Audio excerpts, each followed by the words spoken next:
This is Category 5 Technology TV. I'm your host, Robbie Ferguson, and tonight I'm joined by Jean Leggett, and it's a pleasure to have you here. You know what? I'm so excited to be here. It's so cool that you and One More Story Games are from Barrie, Ontario. I know. I feel sometimes like we're the only game studio north of Newmarket, Toronto. You say that, now all of a sudden there's going to be all these emails. Oh, we're in, Barrie, and there's like 10 of them. And I would really like to meet the other people, because what we're doing is already challenging enough to be a game studio north of Toronto, and it would be really great to meet the other people. Cool. We are big on retro gaming, and your platform really, I know that it's modern. I know that you've got a real modern spin to it, and we'll talk a little bit about that, but it does take me back to the days when gaming was storytelling.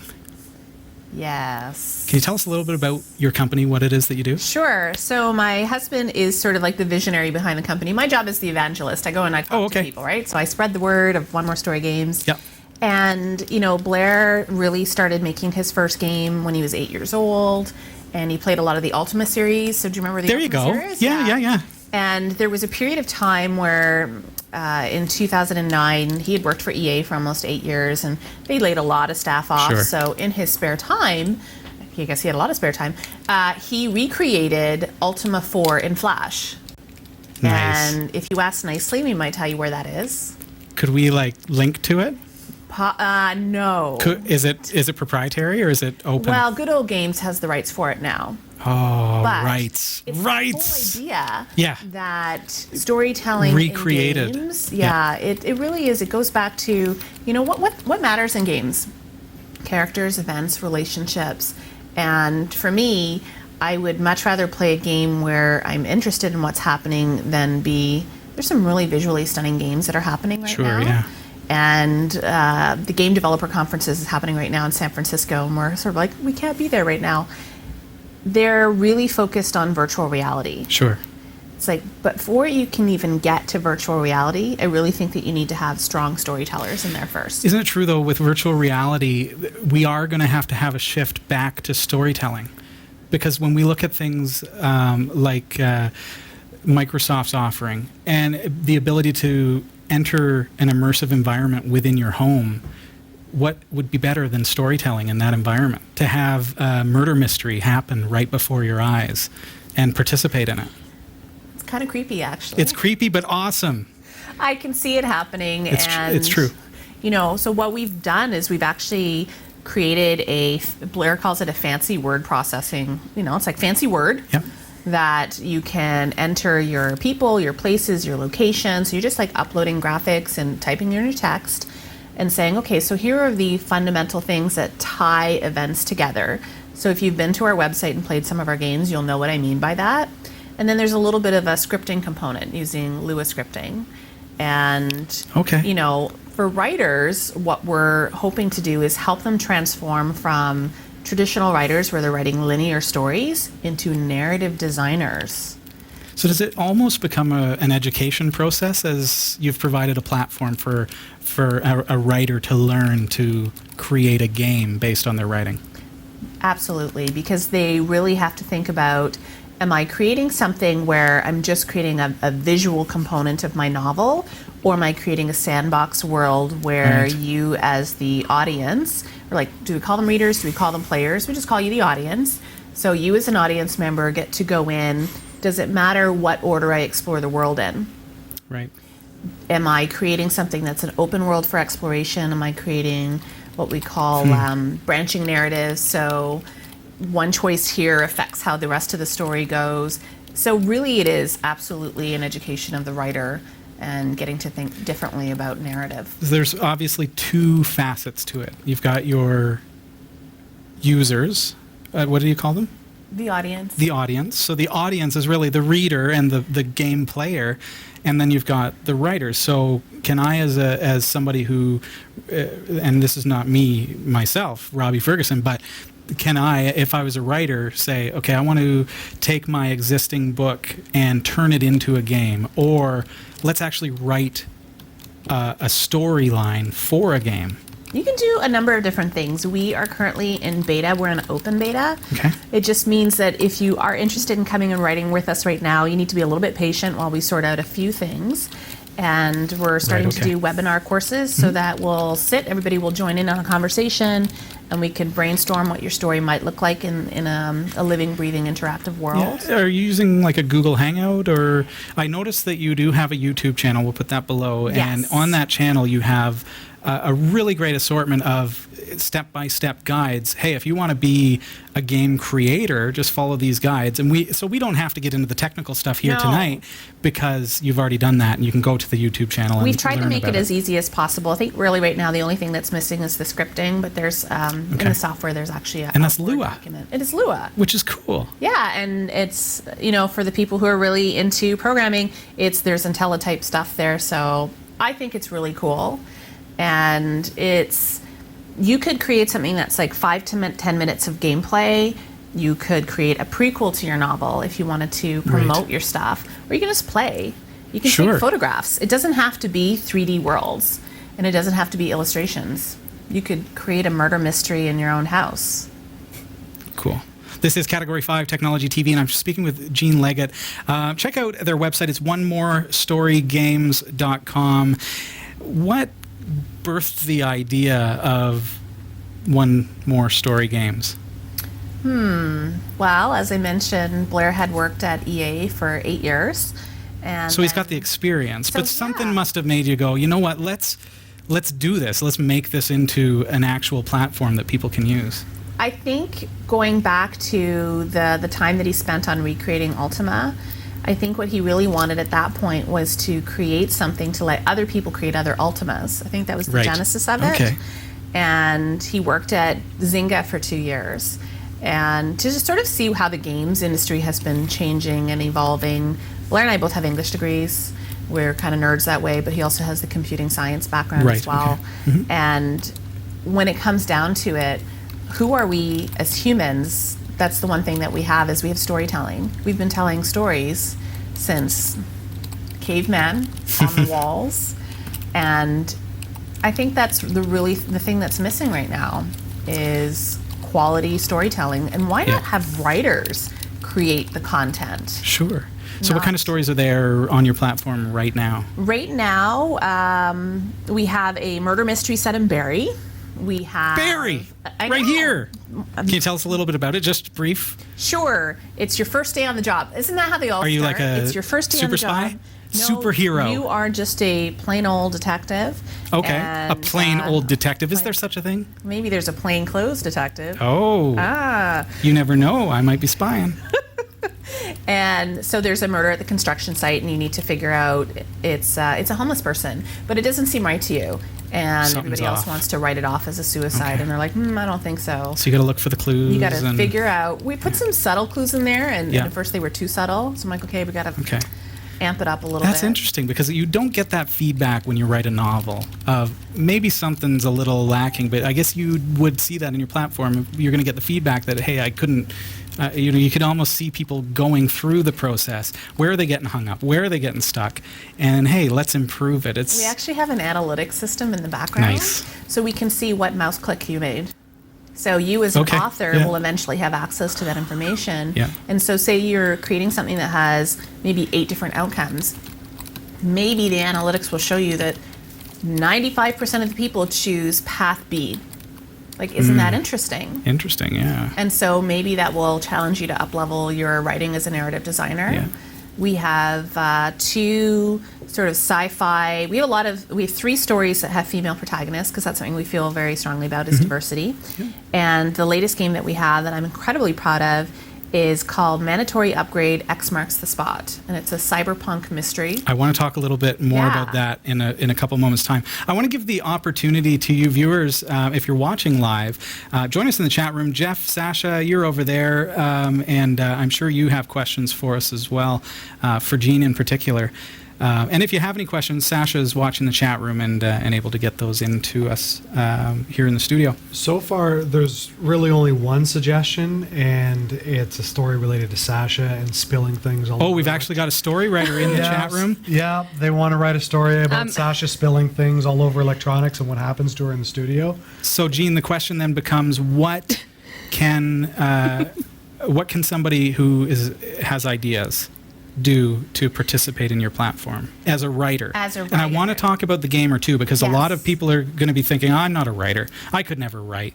And that's probably me. And I don't have the time to write. So I'd like to sit down and just enjoy the platform. So I want to talk about that too. Sure. But for the writers and people who have ideas, how do they get involved? Number one, I always say check out the games that we have first so that you have a nice idea of what we mean by story games. Good suggestion, yeah. Because I feel like we live in that hybrid space between ebook meets computer game.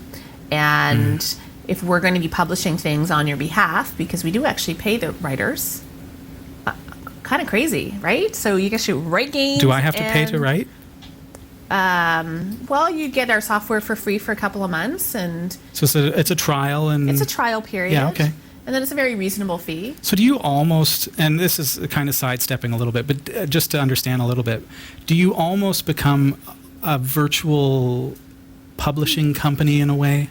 Yeah. So you're watching for those good stories. Yes. You want to buy those stories from the writers. We have some really fantastic. I'm pumped because now that the software is more or less solid and complete, we now are looking to publish new content, solid content. Because there's a difference, there's going to be everybody else, and then there's going to be like the stellar people. Sure. And we think that over the next 6 months, we have 6 new story games. So every 4 to 6 weeks, we have new stories coming out. Something from like an indigenous space adventure to a supernatural horror to some comedic journey through Dante's Inferno. Like just a wide variety. And as far as your audience goes, what is the age spectrum? It's funny because most people don't realize this. Half the people who are buying games are women. And the largest chunk of that is women over 30. Really? Yeah. So is that, they're also readers a lot of times. Not to stereotype, but it's true. So are the games appropriate for younger audiences? Or? Yeah, we have a rating system on there. So right now we have some games that are for like 10 and up. Great. Where there might be like a suggestion of violence, but it's just mentioned once because maybe it's the dead body. Sure. But it's not like CSI where it says, this would be inappropriate. Right, yeah. There is one game on there that was written by a Barrie police officer. It's called APOC Get in the Ring. Yeah. There is an explicit torture scene of a suspect in there, so it's rated M for mature. Right. And that's great. Yeah, but we try to put that on there because we don't want. Well, we want to be able to say to the parents, you should be watching what your kids are playing in the first place. Sure.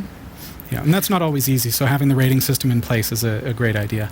Jeff, any questions for us in the chat room, or do you have any of your own? Actually, there's one question in the chat room from Rev D. Jenk, and he's asking, is there a way to give suggestions to a creator for ideas for future versions of a game? So existing writers on your platform, is there a way to give them feedback or provide them with some kind of suggestions?